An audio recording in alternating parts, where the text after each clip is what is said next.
Welcome again to Ham Radio Perspectives, where we venture out like Rod Sterling into the unknown.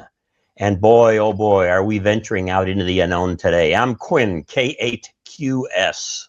I am Tom, WA9TDD. And where our are we going today? Yeah, thank you for asking. Our topic is one I have long wanted to do. 10 signs that you are a real, honest to goodness ham radio nerd. That's N-E-R-D, nerd. Take it away, number one, Tom. All right, number one is when you wander around a Hamfest with an antenna on your cap. You know, looking like a Russian soldier or maybe an ET. And the sad part about it is you think you're cool. Yeah. Hey, I see guys doing that. You're not kidding.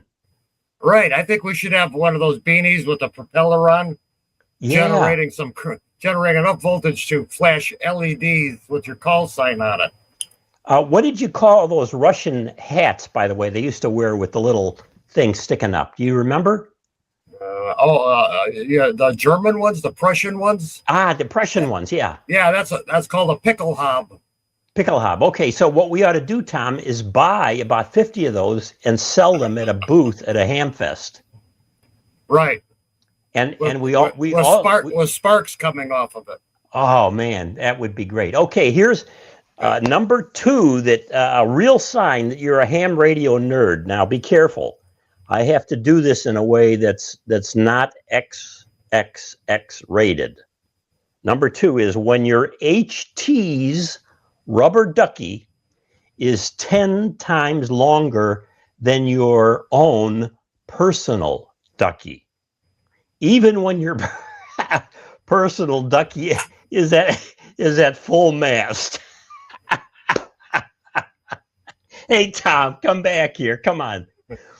I'm going to say that again because some people didn't get it. When your HT's rubber ducky is 10 times longer than your personal ducky, even when your personal ducky is at full mast. But I tell you, I see these guys running around with these rubber duckies on HT's. They're dangerous. They're dangerous. You know, they're going to hit somebody with them. All right. Yeah, okay. Like a J-pole. If your personal ducky is in we're going to digress from that. Number three is when you eat bags of greasy junk food like the walking taco. That's a good one. All night while operating. And then you waddle to the bathroom for an enormous data download. You got the early morning download from the upload in the mouth. Oh boy. Oh boy. Can you imagine how many mics out there and how many dials on radios are all gummed up because of the food? You know, we call it extra processed, super processed food that's stuck on there. It's all a lot of it is oil derived stuff. All right. You know, like when you're eating Cheetos. Yeah. And you can't get the orange off your hand or your tuning knob. Yeah. And of course there's no real nutrition. Those are not food. They're chemicals. But in any case, number four sign that you're a real ham radio nerd is when you own 14 microphones and every one of those has an obsolete connector. Not only that, you don't have the rigs to use with them anymore, and you're too lazy to cart them off to a Hamfest to get rid of them, maybe to sell them to some poor guy that has a bunch of old rigs that he can't find the connectors for. That's number four. Right. Remember the DX40s and the DX60s and maybe some of the other ones that only had the single pin microphone connector? Yeah, you can't find those anymore. I have three of them. Well, you ought to take them to a Hamfest and sell them. I'm in the nerd category here. I have a whole box of old connectors for mics. A lot of them I just chopped off the connector to put a new one on, and I kept the original, and I do have some of those. Boy, your memory is good, man. Oh, yeah. Number five, right, is when you spend two hours daily trying to reprogram your HTs on a lousy smartphone app. I mean, I can reprogram the phone faster on the HT than I can using the app. And then to get it, the Bluetooth to connect and download it. Nah, Yeah. don't work. Yeah, I love it at a Hamfest when I see these guys that have just bought new HTs and they're sitting out there in the sun somewhere they're getting baked. They're going to have a huge sunburn and they're getting more and more frustrated trying to program a $25 HT made somewhere in the world, who knows where, but they're going to do it before they leave that Hamfest. They're going to show people that what they bought is really a great product. All right, here we go. This is another sign. It's sign 6 that you're a real ham radio nerd. When you read equipment manuals for fun. And not only that, you do it on the toilet. This is a new term. Oh, I hate to say this, Tom. A new term for spreadsheets. Are you sure sheets are spelled correctly? I don't know, but there are 2 kinds of sheets we need in the bathroom, and the other kind I'm not talking about. I'm talking about the manual sheets. But although some of these manuals are so old and decrepit, you could use them in place of the first kind of sheet. Pretty true, yeah. Number 7. When you continue working DX, very important, after your spouse has called you to bed on your anniversary.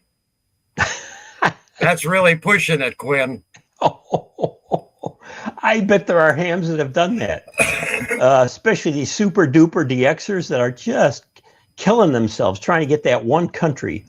There are 2,229 stations all calling at once to get that country, and they're convinced that they can get them if they just wait a little bit longer while their spouse is getting more and more out of the mood to celebrate the anniversary. Terrible, Tom. All right, here we go. Sign number 8 that you're a real ham radio nerd is when you take your HT and, of course, your holster on the side. You got to have that holster. It's kind of gunnish, into restaurants with your family because you got to listen to the repeater. And, of course, what happens is when you go in and you ask for the table, your spouse asks for a separate table for her and the kids. They don't even want to sit by you. You're a real nerd. Right. You're dining alone. Right. And you walk outside and see his car. He's got 15 antennas on it. Right. Half of them are broken off, but that's neither here nor there. Right. Number 9. When you go to a Hamfest and you have your call sign prominently displayed on your cap, on the front and back of your 20-year-old faded T-shirt, on your magnetic flashing LED name tag, and the admission ticket, sticking out of your shirt pocket, and a diddle stick, if you know what that is, in your pocket. Be careful.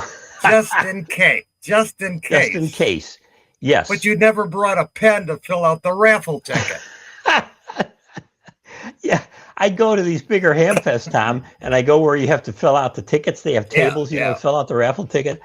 And they have pens out there because hams don't even bring pens. But they have a pocket filled with other junk like diddle sticks or tiny flashlights. I don't know what they're going to look at. Maybe to look for cockroaches in rigs that they're going to buy or something.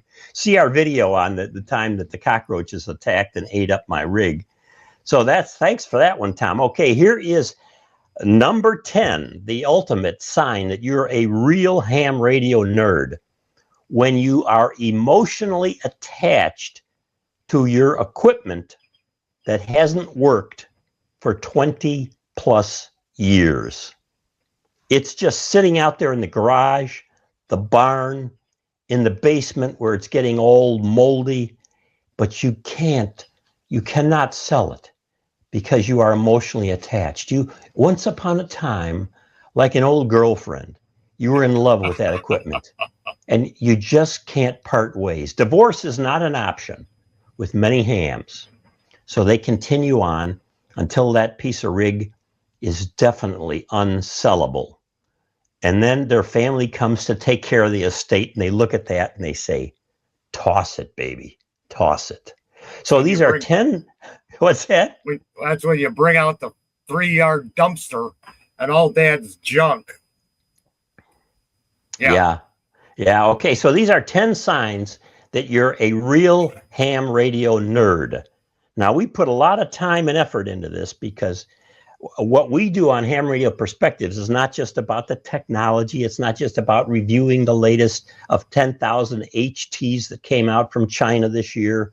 We don't just get on here and blab, blab, blab, blab, blab and criticize people because they're on GMRS or anything. We delve into ham radio technology, ham radio history, and ham radio culture. So we are in the middle of a series now of mostly 10 items connected to different aspects of ham radio culture. And if you don't know what culture is, I'm really sorry. But basically, it's the values, the beliefs, and the practices of a people in a tribe. That's anthropological. And boy, oh boy, to understand ham radio, Tom, you got to be an anthropologist. True.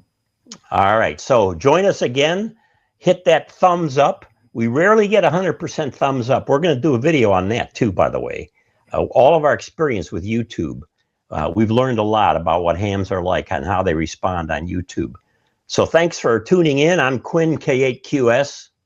And I'm Tom, WA9TDD, and be curious. 7-3, gang.